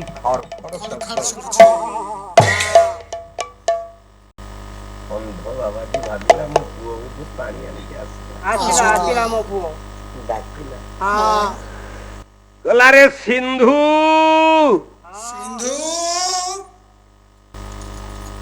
ତ ମରି ଯାଇଛି ଉତ୍ତର ଦବ କିଏ ଉତ୍ତର ଦବ ସିନ୍ଧୁରେ କାହିଁକି ଉତ୍ତର ଦବ ତାକୁ କାନ୍ଧେଇକି କିଏ ଆଣିଛି ରାଜା ଦଶରଥ ସିନ୍ଧୁ ସିନ୍ଧୁ ଡାକ ନାହିଁ ହେ ଋଷି ଧର୍ମାବତାର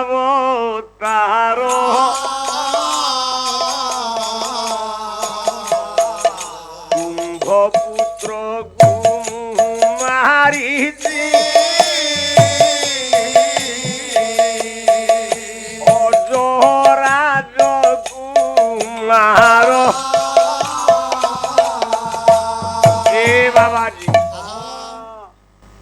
ଆଉ ସିନ୍ଧୁ ଡାକିଲେ ସେ ଆସିବନି। ନା ନା ଆଉ ସେ ଫେରିବନି। ମୁଁ ତାକୁ ମାରି ଦେଇଛି। ନା କିଏ ତମେ? ନା କୁଳାଙ୍ଗାର ଅଯୋଧ୍ୟାର ରାଜା ଅଯତନୟ। ମୋ ନାଁ ହଉଛି ଦଶରଥ। ଦଶରଥ ମୁଁ ମାରି ଦେଇଛି ରାଜା ଏ ବାବାଜୀ ତମ ପୁଅ।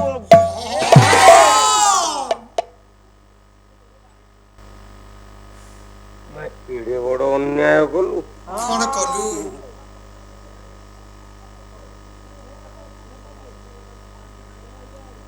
ମୁଁ ତତେ ଅଭିଶାପ ଦଉଛି ରାଜା। ରଜପାଲା ଆମେ ଗାଉଥିଲୁ ବନ୍ଦାଳ, ଛତିଆ ବନ୍ଦାଳ। ଭାରି ଜୋରେ ଗରମ ହଉଛି, ଭାରି କଷ୍ଟ ବାପାଲୁ, ଭିତରେ ରହି ହଉନି। ନା ନା କାହିଁକି ଅନ୍ୟମାନଙ୍କ ଚାଳ ଘର ହେଲେ ଗୋଟେ ପ୍ରକାର ସୁନ୍ଦର, ସେ ହଉଛି ସ୍କୁଲ ଘର। ଆଉ ସ୍କୁଲ ଘରେ କେମିତି ଲାଗୁଥିବ ଆପଣ ମାନେ ନିଜେ ନିଜେ ଅନୁଭବୀ ହେଇଛି। ପାଲଟି ଆଣିଛୁ, ମାର୍ବଲ ଟାଇଲ ପଡିଛି, ପକେଇ ଦେଇଛୁ, ମୁଠେ ମୁଠେ ଖାଇଛୁ, ସବୁ ଶୋଇଛୁ। ବିଶ୍ୱାସ କରିବେନି, ଜଗନ୍ନାଥ କରାଣେ ମିଛ ନୁହଁ। ଆମେ ଶୋଇଛୁ, ଗୋଟେ ରଣା ସାପଟେ ସେ ବାହାରିକି ଆସିକି ଆମ ପାଖାପାଖି ହେଲାଣି। ନାଇଁ ଭୁଲ କହିଲେ, ଆମେ ସେତେବେଳେ ଖାଇନୁ, ଗଡୁଛୁ। ସେ ଲୋକଟି ଖାଇବା ଆମ ପାଇଁ ନେଇକି ଆସୁଛି, ବାଦପାଲା ମାରିଦେଇଛି ଟର୍ଚ୍ଚ ରଣା ସାପଟା। ଖାଇବା ଥୋଇକି ଚପଲରେ ବାଡେଇକି ସେ ସାପଟାକୁ ମାରିଦେଲା। ଖାଇବା ଦେଇକି ଯାଇଛି, ଆମେ ଖାଇବାକୁ ବସିଛୁ, ଆଉ ଗୋଟେ ଏତିକି ମୋଟା ରଣା ସାପ ବାହାରିଲା।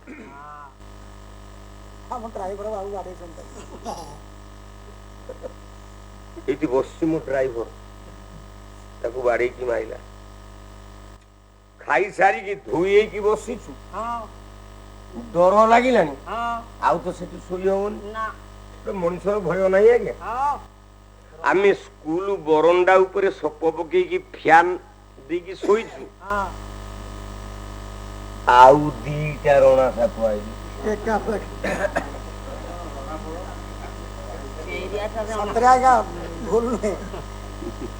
ସେ ଅନୁଷ୍ଠାନ ଆଜ୍ଞା ମୋ ପାଇଁ ଅନନ୍ୟ। ମୁଁ ବିଗତ ବର୍ଷ ଯେତେବେଳେ ସେ ଅନୁଷ୍ଠାନ ତିନି ଥର ସେ ଅନୁଷ୍ଠାନକୁ ଗଲିଣି। ପ୍ରଥମ ବର୍ଷ ଯେତେବେଳେ ସେ ଅନୁଷ୍ଠାନକୁ ଯାଇଛି, ତାଙ୍କ ଗାଁ ଟା ସପଟ ଭାଇନା 1 କିଲୋମିଟର ଥାଏ। କପାସ ଟିକିରି ମୋ 1 କିଲୋମିଟର ଥାଏ।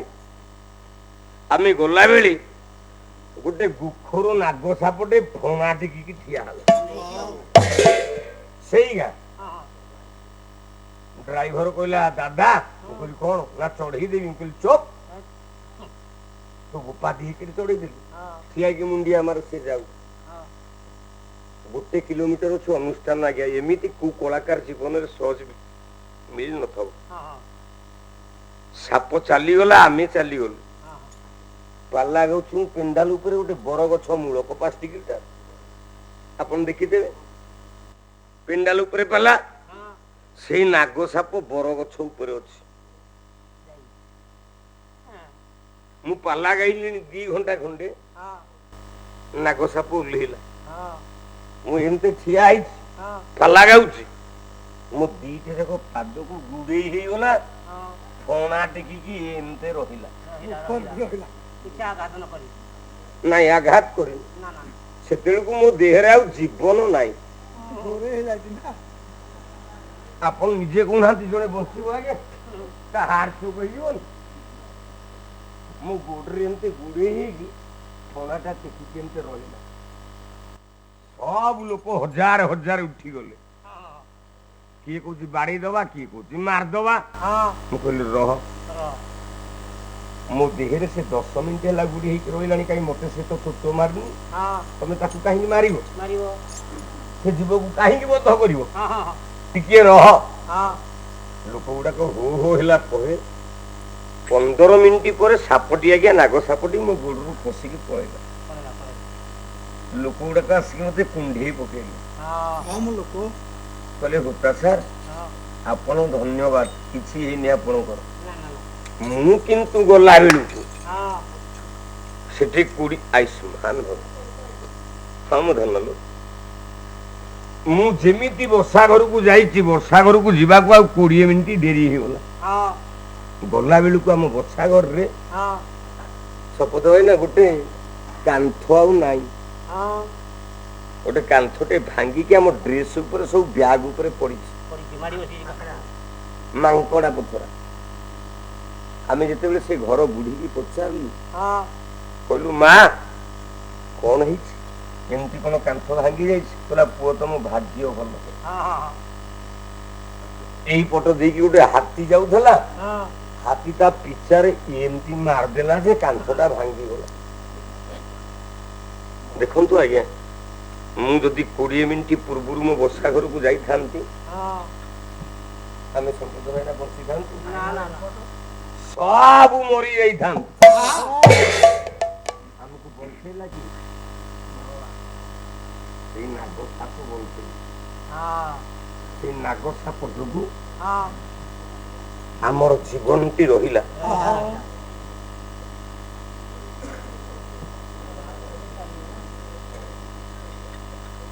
ଏଭଳିଆ ଦୃଶ୍ୟ କୋଉ କଳାକାର ଜୀବନରେ କେବେ ଆସିବନି। ମରି ଯାଉଛି କାନ୍ଧେଇକି ନେଇକି ଯାଉଛି ରାଜା ଦଶରଥ। କହିଲା ହେ ଋଷି ମୁଁ ଜାଣି ଜାଣି ଆପଣଙ୍କ ପୁଅକୁ ମାରି ଦେଇନି ନା ଠିକ ଅଛି ମୁଁ ଅଭିଶାପ ଦଉଛି ରାଜା। ଆମେ ତ ଅନ୍ଧ ଆଉ ଅନ୍ଧୁଣୀ ପୁଅ ବ୍ୟତୀତ ତ ବଞ୍ଚି ପାରିବୁନି। ଗୋଟିଏ କାମ କର ରାଜା ଶୁଖିଲା ପତ୍ର ଗଣ୍ଡି ଏକାଠି କରିକି ନିଆଁ ଲଗେଇଦେ ତା ଭିତରେ ଅଣ୍ଡାଳି ଅଣ୍ଡାଳି ଆମେ ପଶିଯିବୁ ଆମେ ତ ମରିଯିବୁ ରାଜା କିନ୍ତୁ ଅଭିଶାପ ଦେଇକି ଯାଉଛୁ ମୋ ପୁଅ ଯୋଗୁ ଯେମିତି ଆମ ସ୍ୱାମୀ ସ୍ତ୍ରୀଙ୍କର ମରଣ ହେଲା ରାଜା ତୁ ବଞ୍ଚିଥିଲା ବେଳେ ଏ ତୁ କୁମାର ତୋର ଦେହେ ନ ଦେବେରେ ନିଆ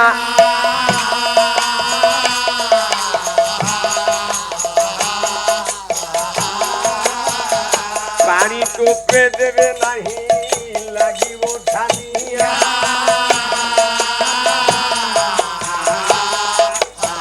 ଏ ରାଜା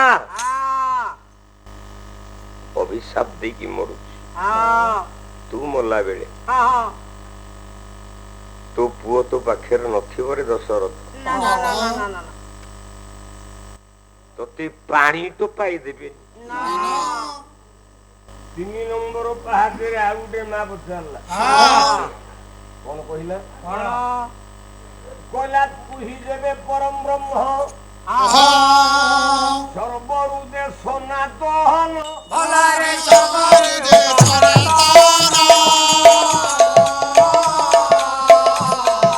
ସୃଷ୍ଟି ଉତ୍ପତ୍ତି ପ୍ରଳୟ ତୋର କାମନା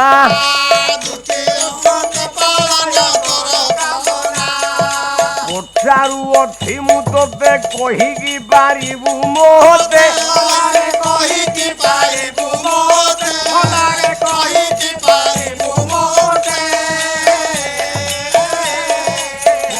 ବାଦ ବିଚାର ତ ଯିବା ବାସନା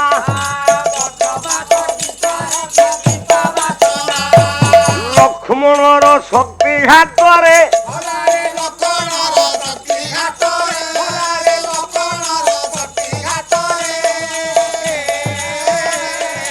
ହସ୍ତ ଯାହି ଦିଲେ ଗାରେ ରଖନ୍ତା ଗାରେ ଲକ୍ଷ୍ମଣର ଶକ୍ତି ଘାତରେ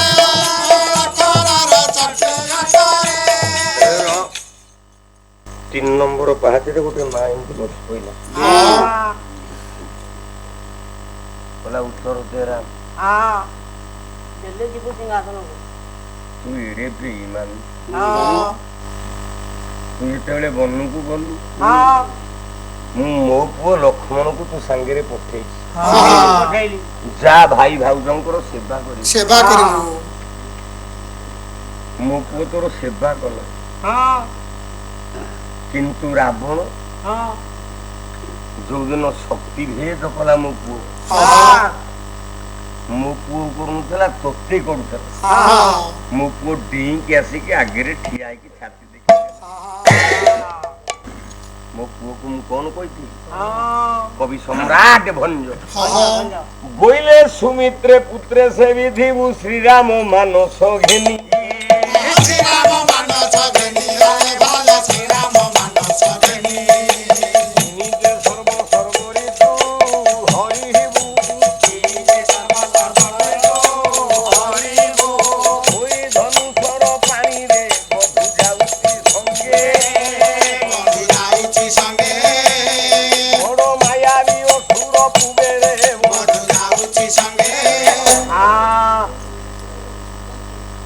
ମୁଁ ଆଦେଶ ଦେଇଥିଲି ମୋ ପୁଅ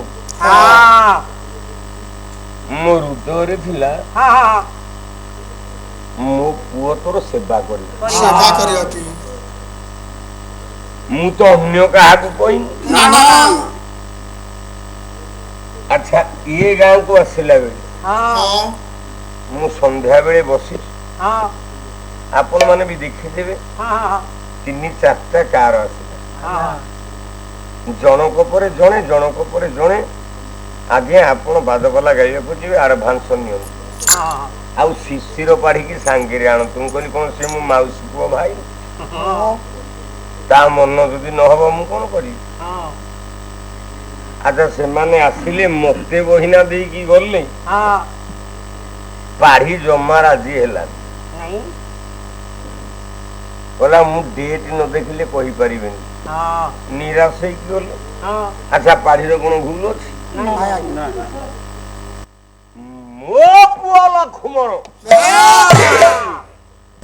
ତୋ ସେବା କରିବାକୁ ଗଲା। ରାବଣ ଯେତେବେଳେ ଶକ୍ତି ଭେଦ ମାଇଲା ଅରେ ମୂର୍ଖ ତୁ ପରା ଭଗବାନ। ଆରେ ତୁ ପାଦ ଧୋଇ ପଡିଲେ ପରା ପଥର ଝିଅ ପିଲା ହେଇଯାଇଛି।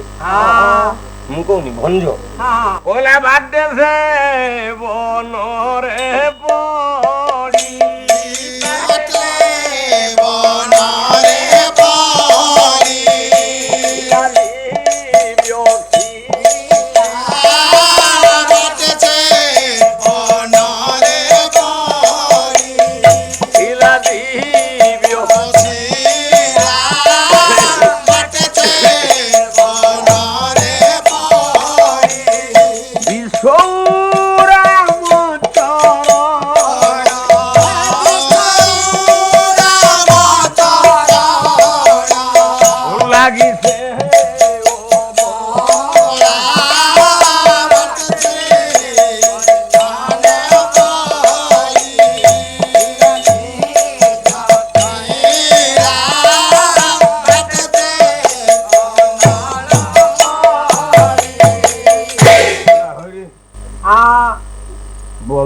ପଥର ପଡିଥିଲା ପାଦ ଧୂଳି ପକେଇ ଧୂଳି ପଡିଥିଲେ ଝିଅ ପିଲା ହେଇଗଲା। ଆଚ୍ଛା ମୋ ପୁଅ ଲକ୍ଷ୍ମଣକୁ ଯେତେବେଳେ ଶକ୍ତି ଭେଦ ହେଲେ ଟିକେ ପାଦ ଧୂଳି ପକେଇ ଦେଲି ମୋ ପୁଅ ଲକ୍ଷ୍ମଣ ଟା କଣ ଗଲେନି ଭଲ ହେଇଯାଇଥାନ୍ତା। ଆରେ ବେଇମାନ କେଡେ ବଡ ବେଇମାନ କର୍ମ କଲୁ। ତୁ ତ ମୋ ପୁଅ ଦେହରେ ଟିକେ ପାଦ ପକେଇ ଦେଇଥିଲୁ ପାଦ ଧୂଳିରେ ମୋ ପୁଅ ଲକ୍ଷ୍ମଣ ବଞ୍ଚିଥାନ୍ତା। କିନ୍ତୁ ତୁ କଣ କଲୁ ମୋ ପୁଅ ପାଖରେ ବସିକି କାନ୍ଦିଲୁ। ବୁଲନ୍ତି ବଛନ ଇଏ କୌଶଲ୍ୟାନନ୍ଦନ ଶୁଣ ଆରେ ସୌମିତ୍ରୀରେ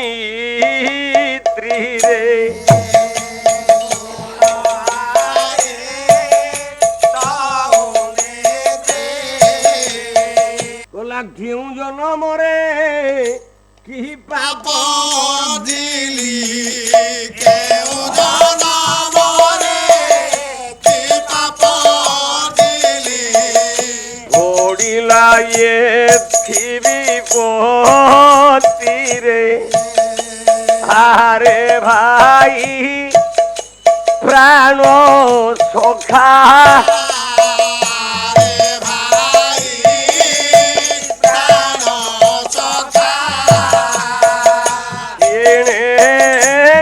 ছাড়ি চালি গলু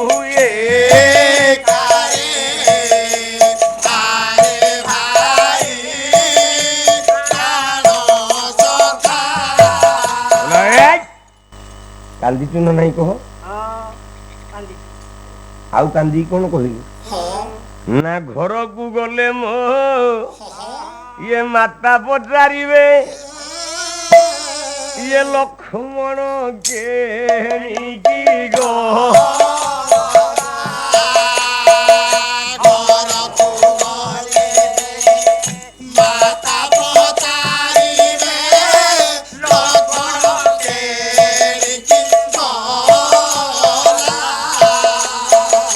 লোকে পচারিলে কি বলি বলিবি লোকে পচারিলে কি বলি কহিবি কহিব এ মন্ত ଆଉ ମୁଁ ଯିବି କି ପାଇ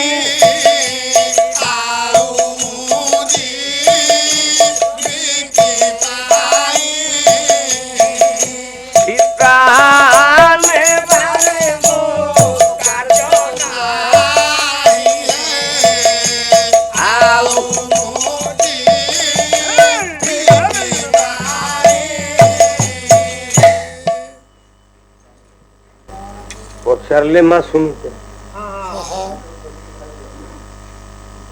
कहला मो पुओ कहीं असुविधा पड़ला मत उत्तर दे भगवान राम उत्तर दे कहले माँ मु चाहिए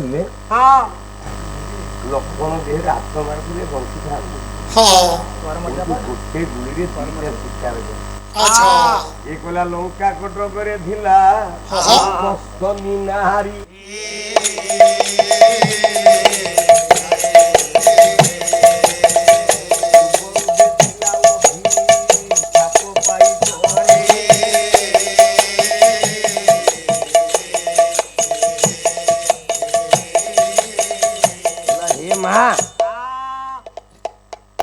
लंका कटक गोटे नारी थिला ता नाटा हूँ एकस्तली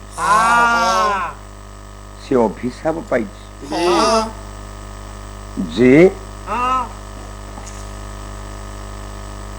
लक्ष्मण शक्तिघात हेले सीए विशल्यकरणी रस सांगे ता निजर गोटे स्तनर रस बोले क्षीर से क्षीर को नहीं जदि चिपुड़ी दब रस बोले अर्क जदि लक्ष्मण देह दब लक्ष्मण बंचब आउ एक स्तनी नारी उद्धार हो आउ गोटे नारी कला विष्णु दास भार्या नारी सती अनसुया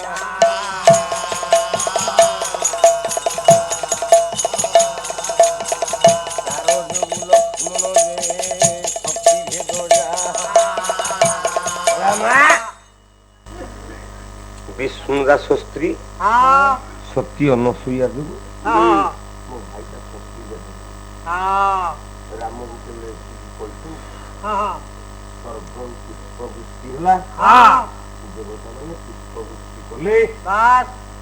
भगवान राम पोखरे राम को राज्य अभिषेक है भगवान राम रामायण मुझे भी भावी नी श्रोता शिखपाल किंतु मु जने ब्राह्मण छुआ ही गोटे गोटे नमस्कार कहीं प्रकृत में आपण मैंने जड़े जड़े पाला मो शरीर तो असुस्थ मुझे घंटे खंडे पेंडाल ठिया पारूनी कि आज केमी भावुची मुझे मंच केमी आज 3 घंटा काल ठिया बोला चंपक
ତ ଯାତ୍ରା ପାଟି ବାଲା ଗାଇଲେଣି।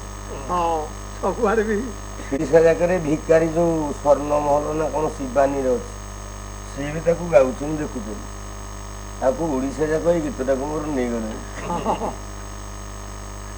ଯୋଡ଼ିଏ ଗାୟକ ଥିଲୁ, ଗୋଟେ ମୋ ବନ୍ଧୁ ଥିଲା ପ୍ରଭାତ ସାହୁ, ଆସ ଆସ ପ୍ରିୟତମା, ଆସ ଆସ ପ୍ରିୟତମା ପିରତିରେ ପୋଷାକି ନା ମରିଯିବ ଛିକି ମାନସ, ସେଇଟା ତା ଗୀତ। ସେ ଯୋଉଦିନ ଗାଇବ ଆସ ଆସ ପ୍ରିୟତମା, ମୁଁ ସେଇଦିନ ଗାଇବି ପେଣ୍ଡାଲ ଦ୍ୱିତୀୟ ଥାକିରେ ଚମ୍ପକ ବରଦା। ତାକୁ କେବଳ ସାବାଟ କରିବା ଲୋକ ଥିଲା ଏଇ ଲୋକଟା। ମୋ ଡାହାଣ ହାତ ଥିଲା, ମୋ ହାତଟା ଭାଙ୍ଗିଗଲା ଆଜ୍ଞା, ମରିଗଲା ପ୍ରଭାତ ସାହୁ। ଆଉ ଯେତେ ଗାୟକ ଓଡ଼ିଶାରେ ଅଛନ୍ତି ଯୁବ ଗାୟକ ଭିତରେ କେବଳ ଏଇ ଶିଶିରି ପାଟିଟା ଟିକେ ଅଳ୍ପ ବହୁତ ଲେଖେ ଲାଗୁଛି। ନା ସୋନା ଦାସ ଗାଇବା ଗାୟକ, ସୋନା ଦାସ ଜ୍ଞାନୀ ଗାୟକ ନୁହେଁ। ହଁ ସେ କହିବା ଗାୟକ ଚଳିବ। ଗୋପାଳ ଜେନା କହିବା ଗାୟକ, ଜ୍ଞାନ ଅଛି। ତେଣୁ ଆଉ ଓଡ଼ିଶାରେ ସେତେ ଗାୟକ ନାହାନ୍ତି ଆଜ୍ଞା।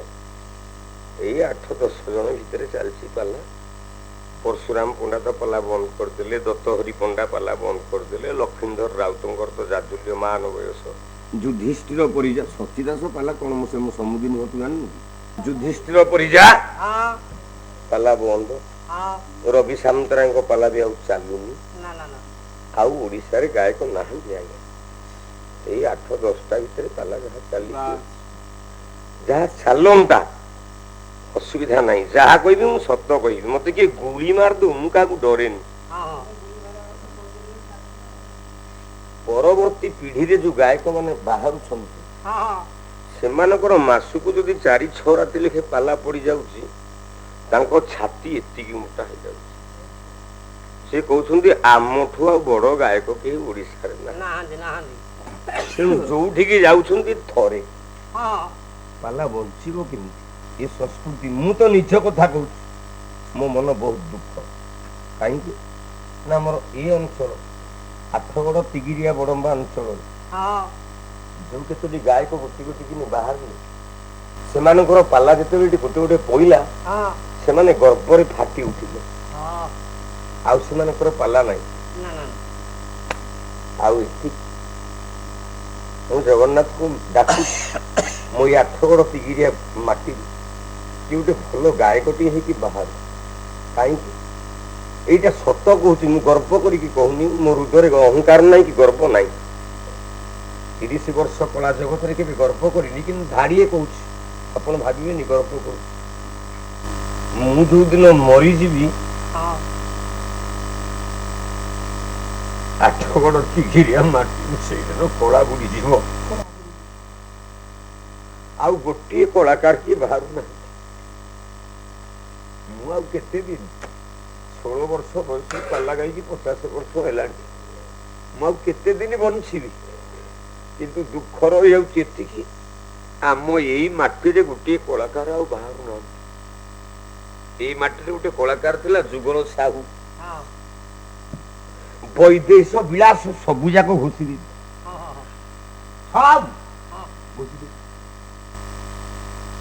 ଆମର ଏଇ ଅଞ୍ଚଳରେ ଗୋଟେ ପୁଅ ବଞ୍ଚିଥିଲା, ଏଇ 8ଗଡ଼ରେ। ଗାଁ ହଉଛି ପାଟିଣୀ ଗାଁ, ଧ୍ରୁବ ସାହୁ, ଏ ଧ୍ରୁବ ପ୍ରଧାନ, ଧ୍ରୁବ କମ ଗାୟକ ଥିଲା।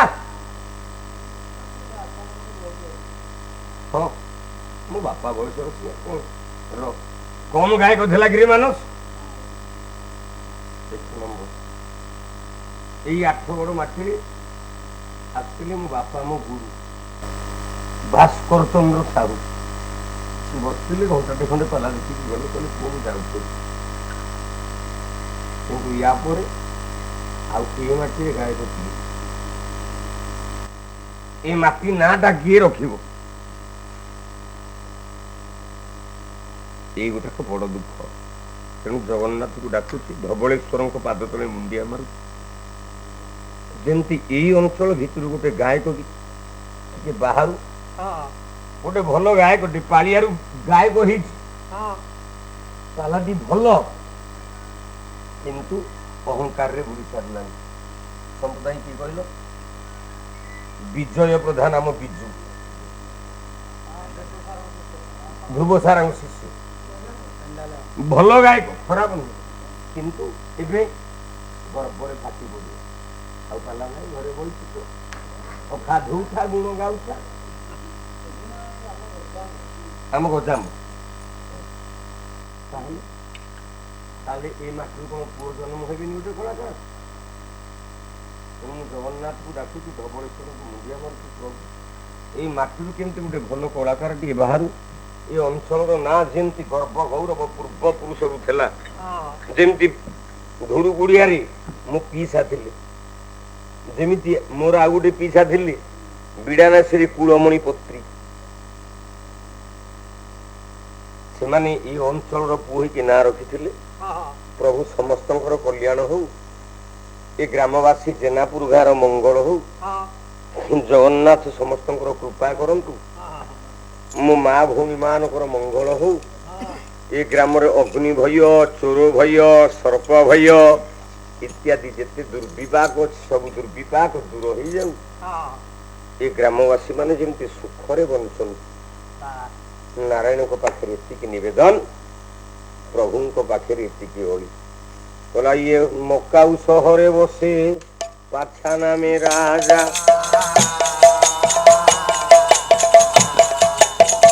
ତାହା ବଜା ବିନା ମରେ একই তনু, বারুণী স্নাহানে গুরি গড়াইলা মন,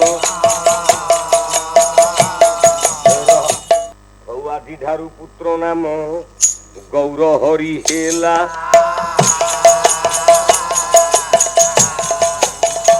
কল্যাণ করিবে তাকু সত্য পীর কারাগারে সাহাজাদি পাইলা কষণ, উদ্ধার করিলে তাকু সত্যনারায়ণ,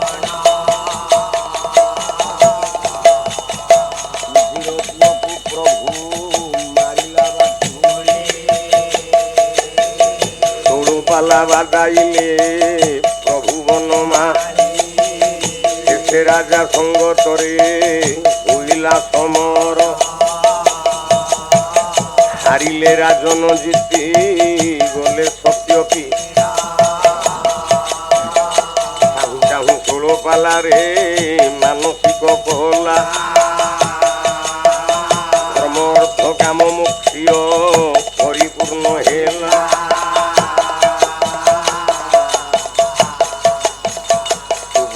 হান্ডিরে দেলা মিঠাই সিঁড়ি,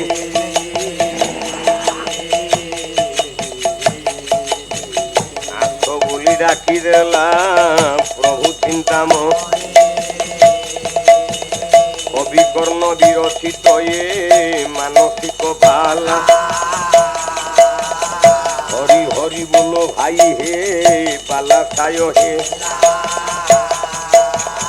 বলো দিন জনস্বীয় সংরক্ষণ মহাবাহু, আনন্দ সাগরে বিনোদ দরবারে সর্বে হরিবোল কর তালি হুল হুলি দিও এ বিশ্ব দুঃখ